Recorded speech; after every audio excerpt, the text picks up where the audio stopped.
Hey guys, welcome back to the Cryption Podcast. My name's Ethan. My name's Tanner. Today we're going over part 2 of the Chicago trip video, and in this video we're going to be in Union Park and just covering the pro-Palestinian protests. It gets pretty crazy. I don't think I've ever seen that many people doing the same thing. Okay, so we've been asking a lot of people, a lot of questions. We spent a good amount of time with live action as well. We're getting closer to the end of the day. We're now in a little bit of a different area. This right here is Union Park, and this is our first time actually being here so far today, and we were met with a whole line of police. I know there's been some crazy stuff going on. We haven't seen the exact footprint of where that was, and I think we just found it. This is probably where things are the most radical here, I would say. So we might be playing with some fire on this. We might be walking into who knows what, but I'm curious. We also saw a bunch of police officers as we were walking this way down the sidewalk. A bunch of police officers were walking the other way. So if things haven't been entertaining enough so far, I think you're going to be pretty entertained by what might be to come. So stay tuned. Okay, so we've walked across the street from over there to right here. We're now in the actual Union Park. So obviously you have your line of police right there still. That's what you just saw earlier. If you look over here, there's a whole squad of police right beside them. They might be blocked by the trees a bit. There's a whole squad of police. And then at the very end of this crosswalk, there's another whole squad of police. So I don't know if something has just happened that we have missed recently, but like the police presence here is insane. I have never seen this much police presence in my life. So I'm a little nervous to ask these people some questions because I wonder if something radical just happened. But hey, you know what? We're journalists / exposers, so this is what we do, baby. Okay, just when you thought there couldn't be enough police presence, the cavalry is here, baby. We got even more. Bro, this is pretty crazy. I'm not gonna lie. I mean, bro, I feel like a civil war's about to break out or something, man. This is kind of wild. I bet that guy holding that thing over there knows something. All right, we heard the man. We're gonna go find out.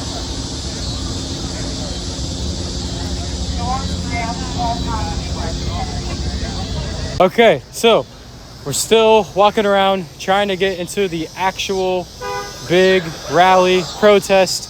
I think we're getting closer, but as you can see, once again, this is a whole new section, and this might be like the biggest police presence yet. Look at this. This is insane. We even got the press with like the bulletproof helmets, dude. Like, Hey guys. Hi. what's up? Not too much. We've been going since Monday with all of this. Oh yeah, what's the craziest thing you guys seen so far? Oh, let's see here. We had the 8-chanters earlier. They were fun. Then That's fun. when they were about to start marching, apparently The fake Ramaswamy showed up, and some Trump supporters were marching. and somebody broke their protest sign, and they have us started shanking the Trump supporter. What day was that? That was today at Union Park. This is Oh at my. like 3, Yeah. 4 in the afternoon. Seriously? Yeah, Yeah. everyone started like hoarding around, and I kept her a little bit back, and I was like, okay, I'm just gonna get close enough to kind of get a bit of a picture, and that's Yeah. it. Yeah, we just came from there, and there was like they were lined up on the streets, and we were asking people, and that we got led here. From Dude, there. So, there's more police over there. Yeah. I've never seen a police presence like this. So this is I insane. have the last time I've seen cops on this scale was when we had the Floyd riots. Seriously? Yeah. Oh, you covered that. Wow. I defended my neighborhood during that. Okay, so finally, after going like 5 blocks, we've found the march, and for like the 20th time, there's another barrage of police. This is actually insane. So we just talked to a reporter, and he said it is smartest to not do interviews while they are marching, but to talk to them after they're done marching. And I'm not trying to die. Then I do want to do these interviews, but I need to emphasize I'm not trying to die. So with that being said, we're gonna kind of tag along, and we're gonna do some interviews later. So wish us luck. So we finally got here. We're at the back end of this, and Ethnic cleansing is a crime! As you can hear, it's pretty wild. We're walking on the sides right now because we're not doing interviews yet, like I said. We are the people too. We want the fighting free. We want liberation now, now, now. But now, it is necessary to cover this stuff. And now you can get a first-hand account of how many people are out here and how loud it is. This is loud. I've never seen a march this big. It's kind of mind-blowing, to be honest. This keeps on going. So, yeah, pretty wild, pretty wild. We'll report back to you soon. Okay, so we've moved up the line again. And I'm speaking very loudly into my phone because this is very loud behind me right now. Check this out. As you can see, Netanyahu's looking pretty rough. So this is a huge, huge event.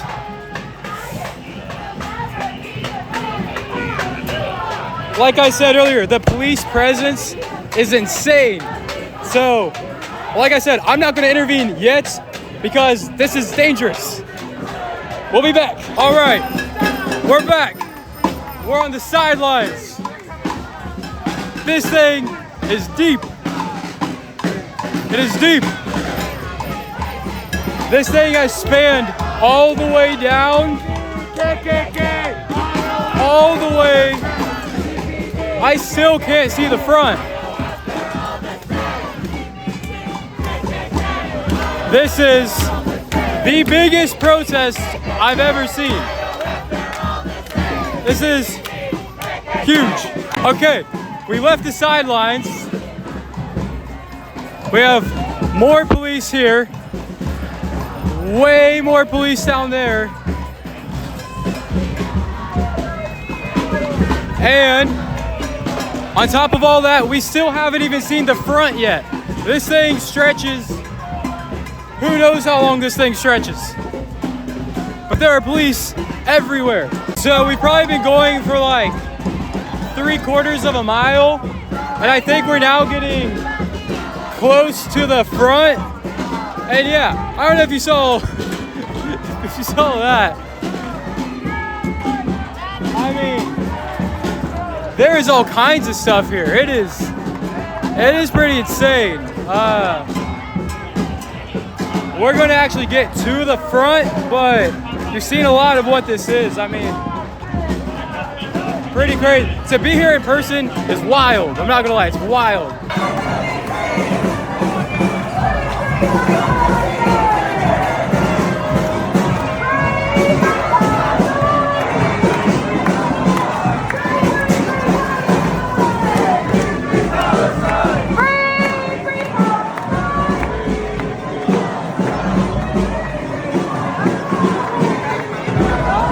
First of all, what's your name? My name is Austin. Austin, nice to meet you, man. Okay, so I was given this pamphlet. Neither party represents the working class. And honestly, both sides are so corrupt. I am curious what some people think because a lot of people still think you have to pick one side or the other side. And, you know, we're like a younger generation, and I think more people are starting to realize it's not a left issue, it's not a right issue, it's a government issue, and it's a government versus the people issue. How do you think we go about resolving that?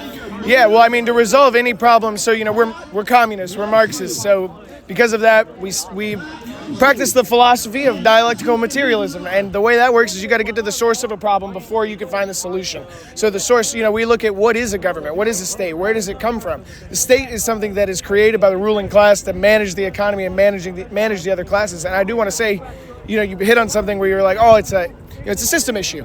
It's not an issue of like I believe this, I believe that. No, it is a logistical issue. I've said this for a long time. You know, the moral argument for socialism is long past. Yeah. Everybody should eat. Everybody should have a house. Everybody should have a nice job. But we're at a logistical argument right now. There are roads that need building, people that want to work, equipment brand new to build them, and it's all sitting idle because it doesn't make the big man money. Yeah. So I want to touch on, when you said communism, do you mean you want to promote communism or our government promotes communism? Our government no matter how hard they wanted to, they couldn't promote communism. The same reason why the Democrats and the Republicans can't fight for us. No matter who's there, they could be the nicest guy in the world. It could be me. If I go and I lead the Democrat or the Republican Party, at the end of the day, I'm going to have some billionaire backing me, and I got to protect his bottom line. Famous Rosa Luxemburg quote is, a socialist in Congress Parliament doesn't make the Parliament more socialist, it makes the socialists more bourgeois.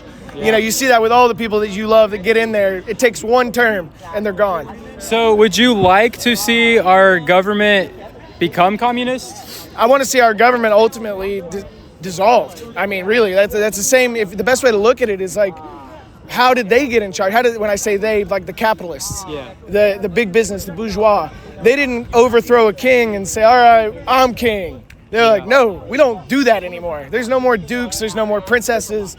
We got CEOs. We have hedge funds. We have, so on, guilds. Absolutely. So with capitalism, do you think capitalism could work if at some point there was a limitation to corporations and how much money they make and the influence they have? Because I think everyone knows, they don't want to admit it, but everyone knows corporations own politicians. I think you'd probably agree with me on that. Do you think if there's a way to get corporations under control, because my opinion is capitalism works to an extent, because once a corporation gets so much money, then it's like, okay, you can't put a cap on it, and then they can go wild. Do you think it could work if there's a way to kind of cap them out or put them under control? So that is something that is that's going to happen anyway. They're going to have to manage the decline. You're going to see things like, all right, we'll give it, Andrew Yang, universal basic income, any kind of Band-Aid. There are, of course, Band-Aids that can make capitalism work a little better. But ultimately, we got to go back to like the philosophy of communism, which again, I didn't know shit about communism 2 years ago. I didn't know there was a philosophy. I thought it was, wear the hammer and sickle, I hate your landlord, stupid shit. Propaganda. Exactly, yeah. But no, what it is everything in this world and everything that's ever existed and ever will is made of matter. Absolutely. We don't believe in some magic power pushing us or some whatever. It's here and now. Everything is made of matter. And because everything is made of matter, it will end. America will end. Feudalism will end, capitalism will end. Yeah. So what's after capitalism? Is it socialism? It's a science. That's the only reason we approach it this way. Is it, it's not, like I said, the logistical argument is what we're talking about. Capitalism, it was progressive for a long time. You'd be stupid not to say that. It shot humans into the 21st century, It overthrew feudalism, the American Revolution. It demolished feudalism. That's a progressive thing. But and only insofar as for the bourgeoisie, for part of humanity. And also it can only go so far. Feudalism also advanced the productive forces, advanced society, but it eventually turned into its opposite, eventually started to decline. And so we had to do capitalism. And the same thing will happen, and just to be clear, same thing will happen with socialism. It has to end, and it becomes communism. And after that, communism will end. We just haven't gotten that far to see what's after. We're on a slippery slope to socialism at the moment, to be honest. You could argue we're borderline socialist now. But one other thing I want to touch on. With communism, let's say our government did switch to being communist. Would it worry you the fact that both the left and the right are corrupt if we switch to communism? Now, if you didn't have a corrupt government, you could argue communism could work. However, if your government was corrupt under communism, would that worry you, especially considering how America is now? Obviously, it's we wouldn't let any of these people be in power because it wouldn't, same thing. It wasn't like, all right, no more kings and queens, now presidents and CEOs, but you could be the president. No, we got a whole new slate. And so the other thing is when we're talking about like socialism, like real socialism, which I would like to ask you about, is basically you have immediate recall when you have a workers' government. If there's some tyrant, they're a tyrant for about 10 minutes until the council says, all right, this person is a tyrant. And ultimately, we would be planning on a need basis, not a profit-seeking basis. So you wouldn't really have the ability for those kinds of dictators because it wouldn't suit the needs of the economy. Also, I would like to know, like, I guess when you say we're basically are socialists, why would you say that? The way our government is, it's just not what it used to be. I think we're given an illusion that the people. Thank you. I think that I think we've been sold an illusion at this point now that we really have real freedom. I would argue we don't. For me personally, freedom of speech. I talk about all types of things. Freedom of speech is suppressed. You can 100%. You can only talk about some things. You can use, I don't know where you stand with Palestine and Israel, but you can use Israel, for example. If you say anything that condemns Israel, it's not that you're anti-Semitic. No, you get censored. anti-Semitic. Yeah, But you're not really, because it's not that you hate them. I'm here. Check this out.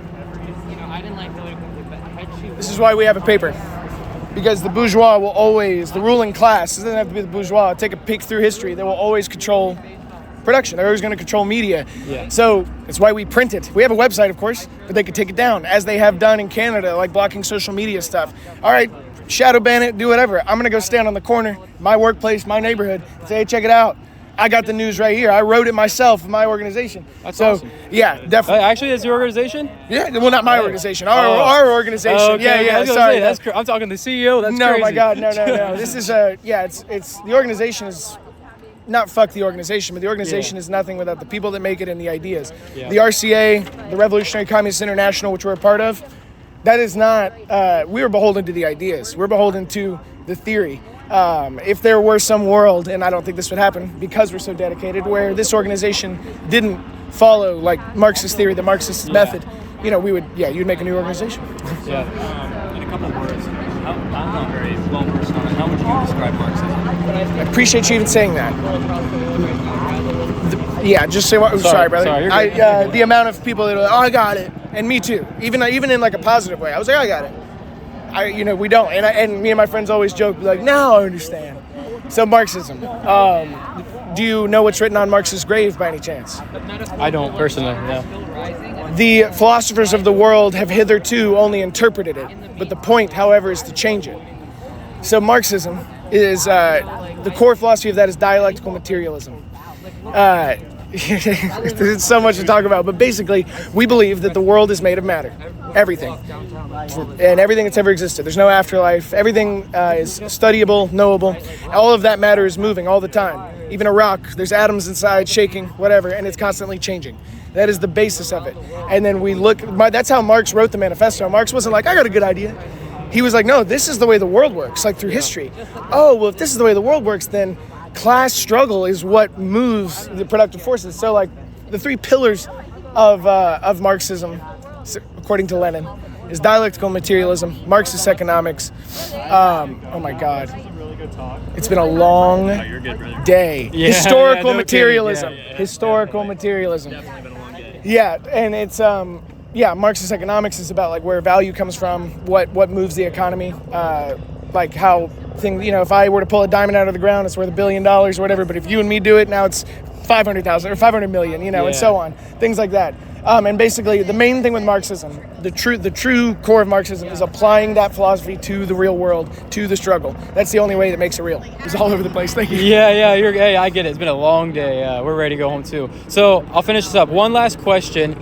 If there is anything right now, America has all types of problems, but if there is any one thing right now you could do, like what would you do? Like, what do you think the number one thing would be to fix America? Unionize every workplace. It's the only way. And all the other unions that have tons of money and power should be fighting for that constantly. Campaign saying, hey, McDonald's, hey, so-and-so, if you're not unionized, unionize. And we need a working class party. All of these unions and all of these workplaces need to get together and make a party that represents the working class that can take down both of them, that is not beholden to the bottom line of BlackRock or what the fuck ever, Peter Thiel.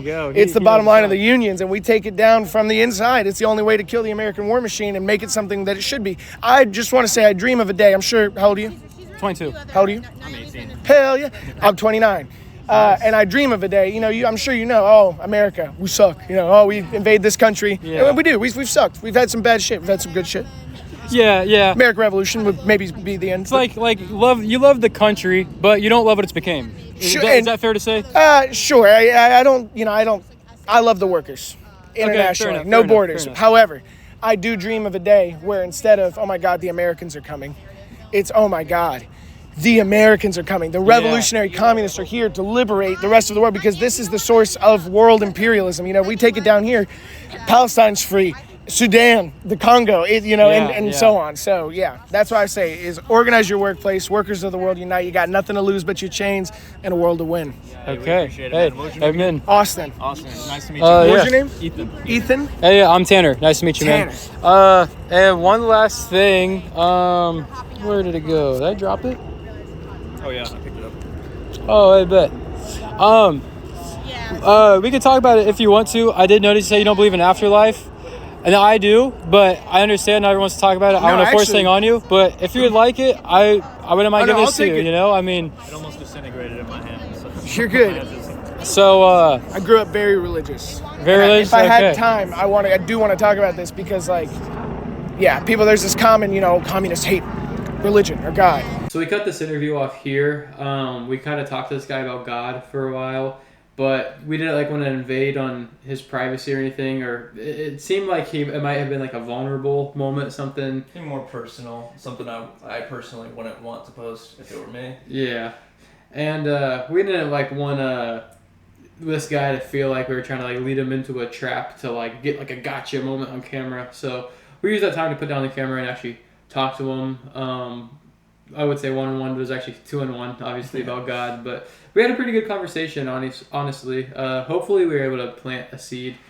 But that's pretty much what happened at the end of that video where that cut off. And as far as talking about politics and communism, you guys got to see all that on camera. So none of that continued off of camera. And I do want to just say it right now. I don't condone communism or Marxism by any means, but it was interesting, actually meeting someone for the first time that really has those opinions. It was very interesting, but I don't condone it. But that's pretty much all I want to say about this video. Yeah, thanks for tuning in, you guys. Stay tuned for next time. Hopefully we'll have a more entertaining video.